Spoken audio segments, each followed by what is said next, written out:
ಸೈರಿಸಕಟ ಭೀಮರೋಷ ವಿಕಾರಕ್ಕಿದು ಹೊತ್ತಲ್ಲ.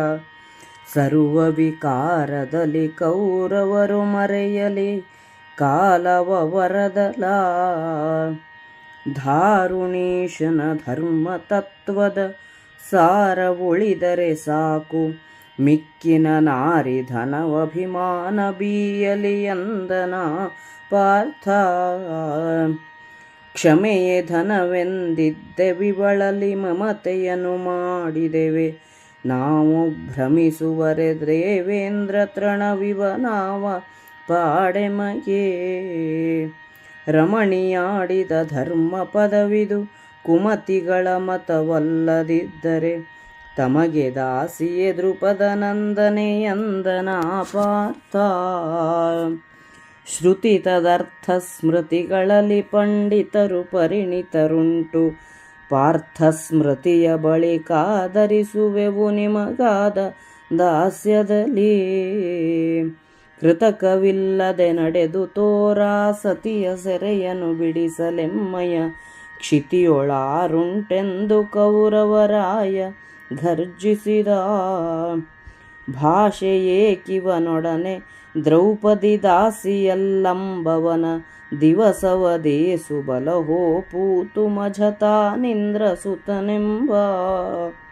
ಐಸರಲಿ ದೇವೇಂದ್ರ ತೃಣಗಡ ವೈಸಲೇ ನೀ ಮುನಿದಡಿ ನುಡಿ, ದಾಸಭಾವದ ಬಣಗುಗಳಿಗೆ ಕೆಂದನ ಕರ್ಣ.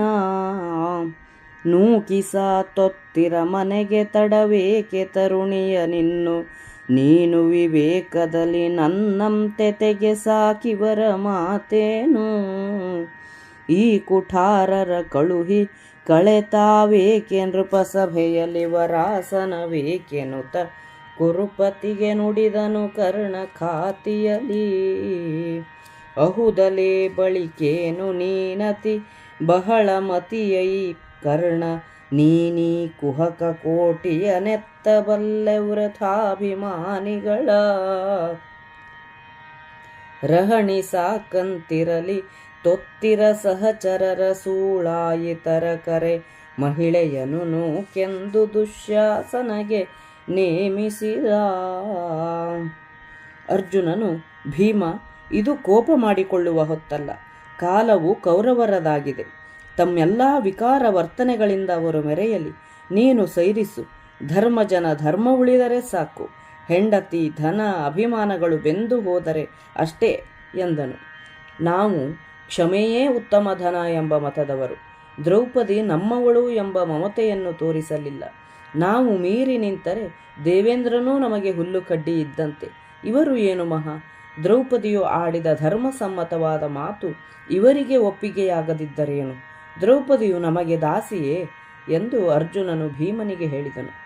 ವೇದಗಳು ಅವುಗಳ ಅಭಿಪ್ರಾಯದಂತೆ ಮಾಡಬೇಕಾದ್ದನ್ನು ಹೇಳುವ ಸ್ಮೃತಿಗಳು, ಇವುಗಳಲ್ಲಿ ಪಾರಂಗತರು ಬಹಳ ಜನರಿದ್ದಾರೆ.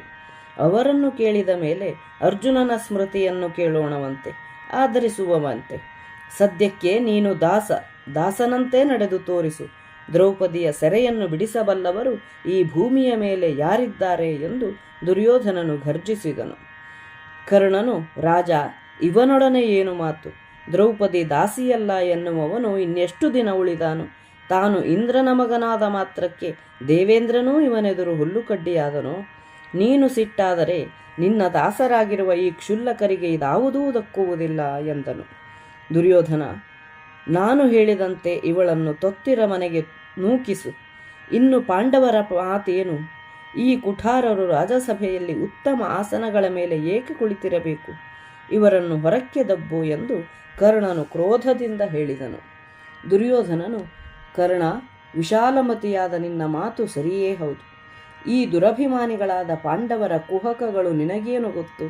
ಅವರ ದುರ್ಮಾರ್ಗಗಳು ಅವರಿಗೇ ಇರಲಿ ಎಂದನು. ದುಶ್ಯಾಸನ, ದಾಸಿಯರ ಭವನದಲ್ಲಿ ಸಹಚರರು, ಅವರ ವೇಳೆಗಳನ್ನು ಸರದಿಗಳನ್ನು ಗೊತ್ತುಪಡಿಸುವವರು ಬರಲಿ. ಈ ಹೆಣ್ಣನ್ನು ದಾಸಿಯರ ಭವನಕ್ಕೆ ನೂಕಿಸು ಎಂದು ನೇಮಿಸಿದನು.